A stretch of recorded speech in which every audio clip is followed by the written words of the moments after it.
É assim a geração dos que procuram o Senhor. É assim A geração dos que procuram o Senhor. Ao Senhor pertence a terra e o que ela encerra,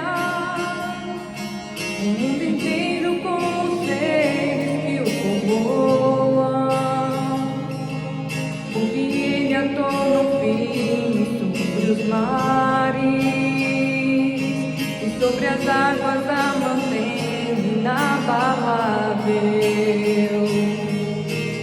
É assim a geração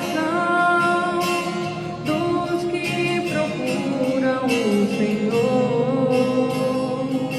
Quem subirá até o monte do Senhor? Quem ficará em sua santa habitação?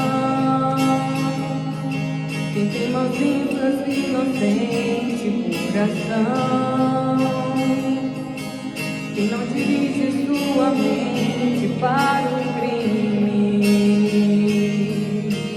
É assim a geração dos que procuram o Senhor. Sobre este desce a bênção do Senhor e a recompensa de seu Deus e Salvador. É assim a geração dos que procuram